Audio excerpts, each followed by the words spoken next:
3, 2, 1. Holy crap!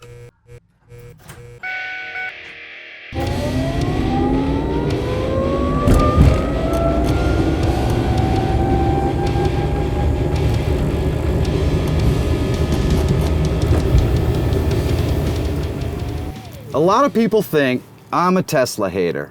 Well, I've got this Tesla Model 3 for 24 hours to check it out. Is it going to change my mind? I guess we'll see.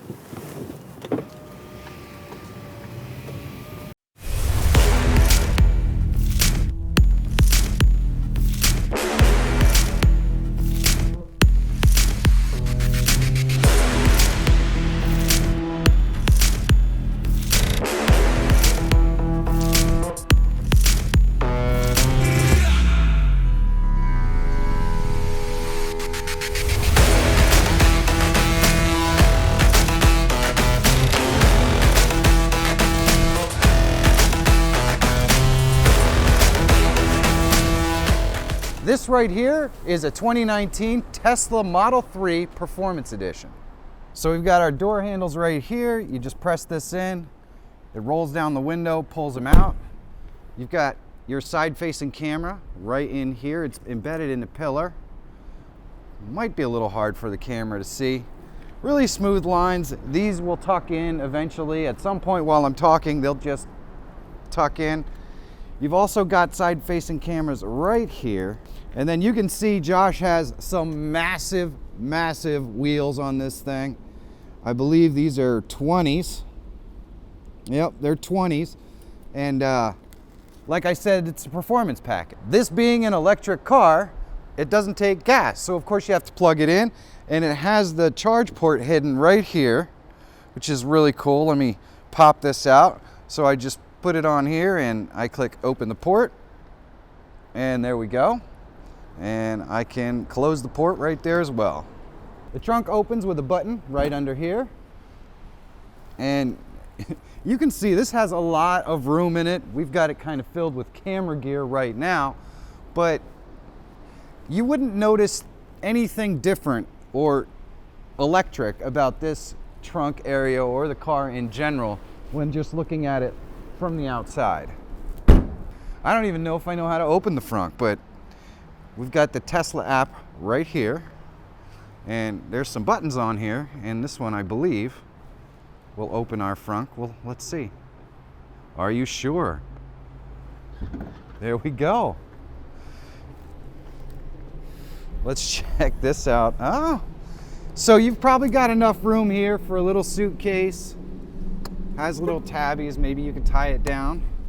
The car just decided to lock itself. You got your washer fluid filler here. You'd normally expect to have an engine here, so it's a little disconcerting when you see that there's nothing here. But you're not fitting any dead bodies in there, I can tell you that right now. It's just not gonna happen. Not maybe kids, probably not people. There's mirrors tucked in. Now, if I go into the app on my phone, I can unlock the door and you see the mirrors will pop out and the headlights come on, and I lock it again and the mirrors go back in. And there we go. Overall, I would definitely say the Tesla Model 3 is a pretty car, and I love it in black with these black wheels. I mean, this thing really pops. The big question is, what's it like to own one? What's it like to drive one? And we're gonna take 24 hours and we're gonna kind of figure that out. So let's hop in. So let's take a moment and kind of look around the dashboard here and the inside of the car. You can see there's really not much to the dashboard. This is everything. There's nothing else that you can see in the car. So if I touch this button down here, it's going to bring up all the different functions of the car. Future Mike here, and I'm in the editing room, and I shot really detailed video of the entire user interface for the Tesla. The problem is that it's way too long to put in this video. But if a walkthrough of the entire user interface for the Tesla is something you want to see, pop a like on this video and leave the comment UI in the comment section below. And if I get enough of those comments, I'll definitely just release an entire video on the user interface for the Tesla. But for this video right here, we're just gonna hit the highlights. So let's get back to the video. You can set up your driving modes. You can see we're in sport. Your steering mode, comfort, standard, and sports. Regenerative braking's here. Here's where you can set it up from standard to low. Here is how your stopping mode works. So you can have it set so that it'll creep. If you let your foot off the brake, you'll creep up, or it will roll when the pedals are released, or it'll just hold until you hit the accelerator. You can have it set up for track mode if you like, and you can customize all of the stuff. This car is definitely a performance vehicle, so you can set your handling, balance, and your stability assist, regenerative braking, all this kind of stuff. It's pretty cool stuff. And here is a slip start for if you have snow or something and you're looking to free the vehicle up, you can use that mode. Now this car does have the full autopilot capability. So it has everything that you can currently get. You can customize your summon and your standby mode as well. And right down here is where you can set some of your autopilot settings, your speed limit warning. We'll set up with a display or a chime if you like, or you can turn it off. Your speed limit can be set to absolute or relative, all that kind of stuff. Forward collision warning. And you can set up how sensitive it is for that. Lane departure warning, you can turn it on, or you can assist where it'll bump you back into your lane, or you can just have a warning. If you click the little eye, it'll give you a little thing that tells you when enabled, you're going to hear a chime for potential collision, all that kind of stuff. So it sets all that stuff up so that you can turn it on or off however you want it. Pretty cool stuff. Safety and security, Sentry mode, very cool. This activates the cameras and stuff like that if somebody is around the car, so it takes video so that if your car gets a ding or a dent or something like that in a parking lot, or even gets hit in the parking lot, you know who it was. You can see it on the camera, and I'll show you the cameras in just a second, and it will actually record all that stuff. Dash cam will save clips if I honk the horn. So if I'm driving and someone cuts me off or something like that, I can honk the horn. It'll automatically take the footage from like the last 30 seconds and continue to record so that we can see exactly what happened. This works for accidents and anything like that. You just honk the horn. It'll automatically save those videos to a hard drive for you. You got your parking assist chimes and all that stuff. You can obviously set up different modes for personal stuff, security alarm, pin to drive, all that kind of stuff. So pin to drive would mean you'd have to put in a pin in order to drive the car. Glove box pin, if you wanted to lock it out so that, you know, a valet couldn't open it or something, you can set that up. And of course it also has a fully comprehensive owner's manual, so that this is pretty much everything that you could want to know about your car. You can go in here, find all that information, and then of course software. This tells us that this is a Model 3 dual motor. That red line under there tells you that this is a performance edition of the Model 3.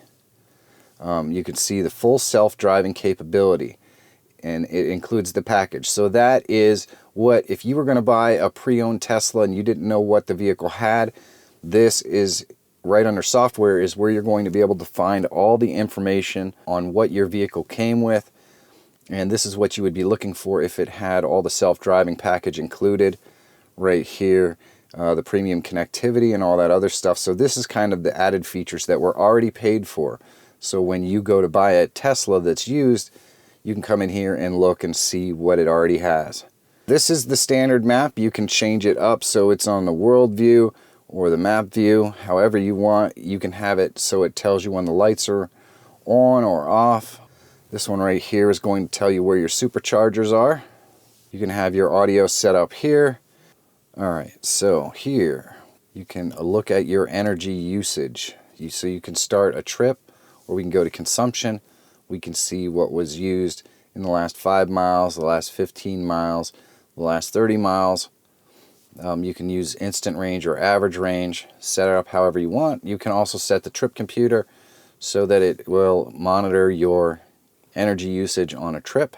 This right here will save footage if I launch the viewer, I can go in here and we can see the cameras, and we can see the last thing that it may have saved if we saved something from a previous potential entry or something else that we might have been looking at. So right here, it's going to show us video footage from something that may have happened. You can see here on the screen, it puts a little red dot where there was actual activity. So if I scroll over there towards that, we'll be able to see what that activity might have been. You can see there's somebody pulling in right over here, and there's a person. So the interior of this car is really pretty simple, and there just isn't all that much to it. This one right here, we'll pop that, and you can put your phone in here, and it's a wireless charger. It'll automatically start charging your phone when you put it in there. There's this, which has more storage, and even a lot more storage down there. And this right here is your Tesla key. So this is what you would use if you're not using the app in order to get in and out. You can see that is pretty neat stuff. In order to start your car, you would just kind of rub this right in here, and it lets you know the key is here. You can also use this to open and close your doors on the outside. You do have your 2 cup holders here. And if we go in here, we have more storage. And here we can see the beautiful seats. And there is a panoramic glass roof in this car. Right here, that's where I mount my camera. Honestly, a Tesla Model 3 cabin is a pretty nice place to be. So far, this is a pretty cool car. I do have to say, it is a very cool car. Yeah, but we'll see how it goes.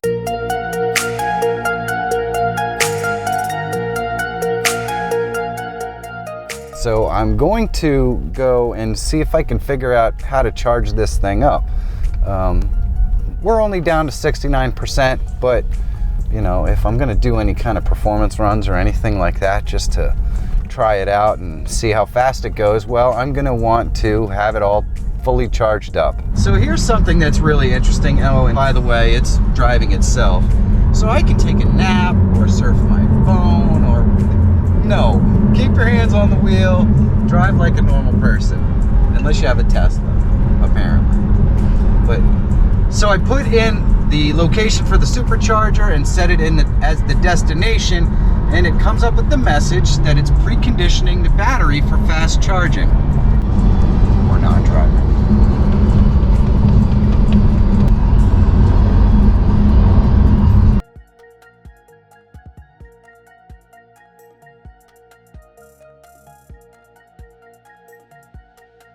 From what I understand, how this works is I grab this, and there we go, and I just bring this up to here, and it automatically opens. And there we go. We're charging. I honestly can't tell you how unbelievably disconcerting it is to drive this thing with no audio, no sound, just the road noise. It's crazy. Every time, and when you let your foot off the gas, it automatically slows it down. In fact, it slows it down very quickly. Obviously, that's the regenerative braking.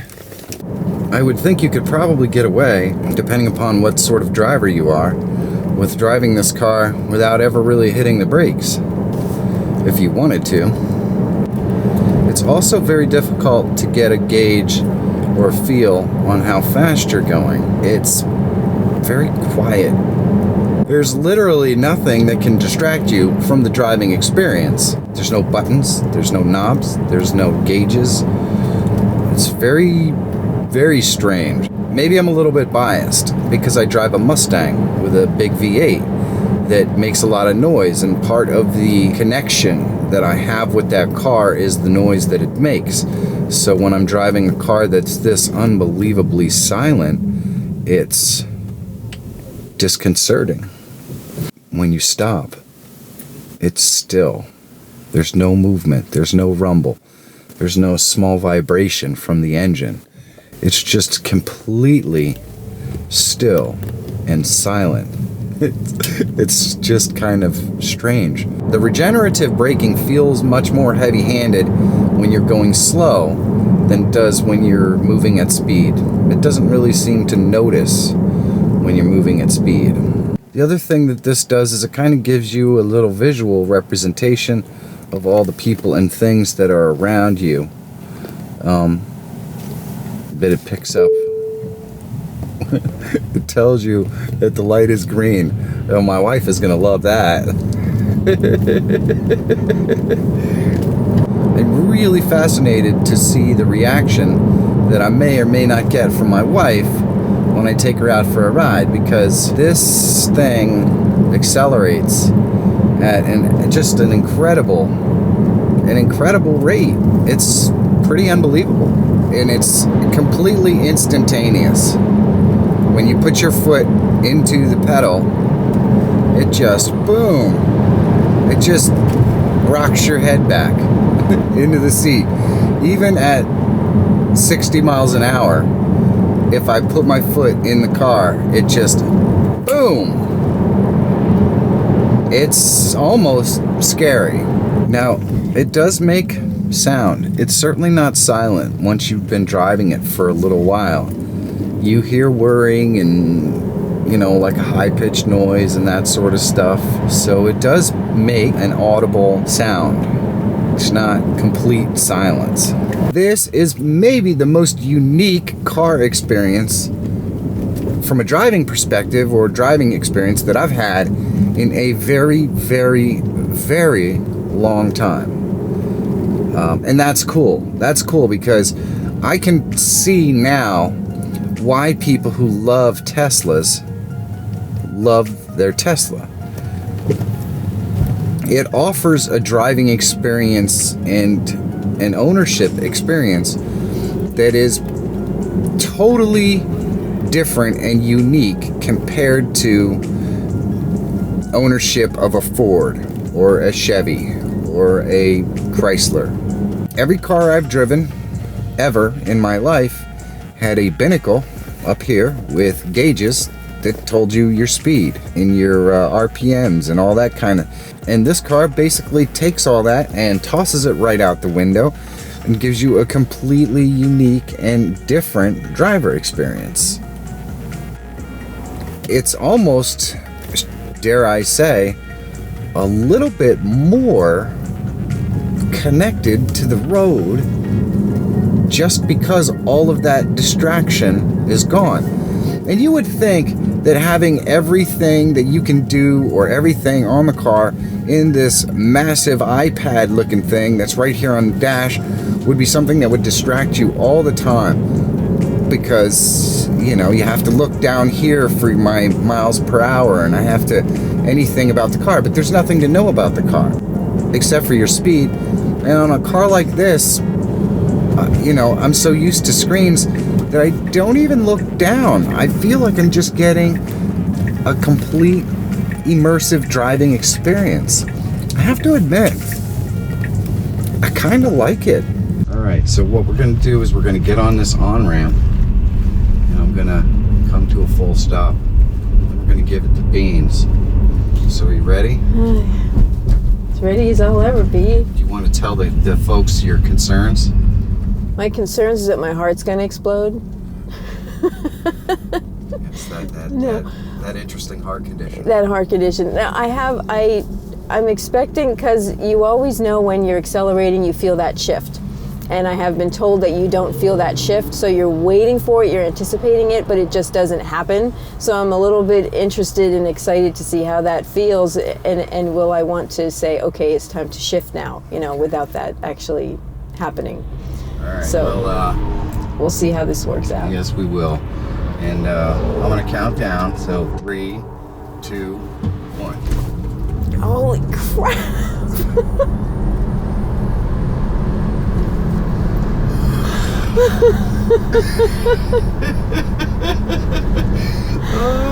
Oh, that was fast. That was smooth, but that was fast. So if you've never seen my channel before, you might ask yourself why people think I'm a Tesla hater. And you can check this video out somewhere at the top of the screen here if you want to see that video.